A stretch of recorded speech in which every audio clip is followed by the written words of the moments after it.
ভিডিওর থাম্বনেল ও টাইটেল দেখে নিশ্চয়ই বুঝে গেছেন আজকের ভ্রমণ কোথায়। হ্যাঁ, আজকে আমরা ঘুরে দেবো হবিগঞ্জ জেলার চুনারুঘাট উপজেলার ঐতিহ্যবাহী দেওয়ান্দি চা বাগান। ইতিমধ্যে আমরা কুলাউড়া জংশনে অবস্থান করছি।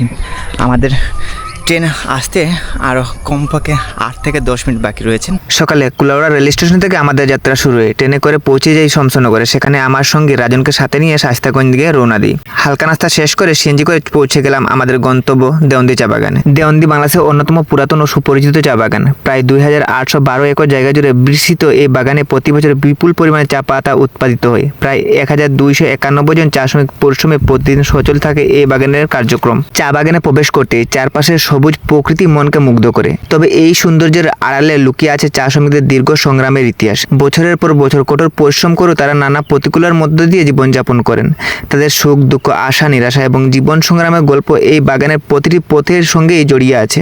বাগানের মন্দির এলাকায় গিয়ে আমরা দেখতে পাই একটি ঐতিহাসিক ঘটনার প্রতিকৃতি, যা চা শ্রমিকদের সংগ্রামের স্মৃতিকে আজও বহন করে চলেছে। এখানে জানা যায় ইতিহাসখ্যাত চলোমূলক আন্দোলনের কথা। 1921 সালে হাজার হাজার চা শ্রমিক নিজেদের জন্মভূমিতে ফিরে যাওয়ার আশায় আন্দোলন অংশ নেন। অমানবিক জীবনযাপন, কম মজুরি ও নানান নির্যাতনের প্রতিবাদে তারা দীর্ঘ পদযাত্রা শুরু করেছিলেন। পথে অনেক বাধা, কষ্ট ও প্রাণহানির ঘটনা ঘটলেও সেই আন্দোলন আজও চা শ্রমিকদের অধিকার আদায়ের সংগ্রামে এক গুরুত্বপূর্ণ অধ্যায় হয়ে আছে।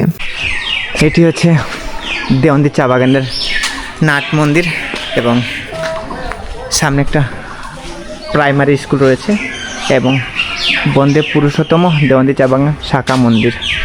আর এটি হচ্ছে দুর্গা মন্দির।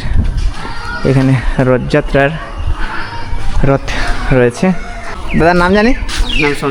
সমীর দোসাদ। রঘুনন্দন পাহাড়টা কোন দিকে? রঘুনন্দন পাহাড়ি দিকে যাওয়া লাগবে। কত দূর? না, 5 মিনিটের রাস্তা। আচ্ছা, আসেন তাহলে। চলো। স্থানীয়দের সঙ্গে কথা বলতে বলতে আমরা পৌঁছে গেলাম রঘুনন্দন পাহাড়ে। প্রকৃতি প্রেমীদের জন্য একটি অপূর্ব স্থান। পাহাড়, নির্ঝর পরিবেশ, পাখি ডাক আর সবুজের বনভূমি মনকে অন্যরকম প্রশান্তি দেয়। স্থানীয় লোককথা অনুযায়ী রামায়ণের গোবর্ধন পর্বতের একটি অংশ থেকে এই পাহাড়ের সৃষ্টি হয়েছে বলে বিশ্বাস করা হয়। রঘুনন্দনের পাহাড় যাওয়ার পথেই তার মুখ থেকে আমরা একটা খুব সুন্দর কথা শুনতে পারলাম। এই পাহাড়ে মাত্র একটা গাছই সবচেয়ে বেশি। সেই গাছটা আমি দাদার কাছ থেকেই শুনতে চাই। দাদা, কি গাছ? এটাকে শাল গাছ বলা হয়। শুধু শাল গাছ? শুধু শাল গাছ, যতগুলো গাছ আছে সবগুলোই শাল গাছ। আমি যদি দেখাই, এটা সারাটা কিন্তু শাল গাছ।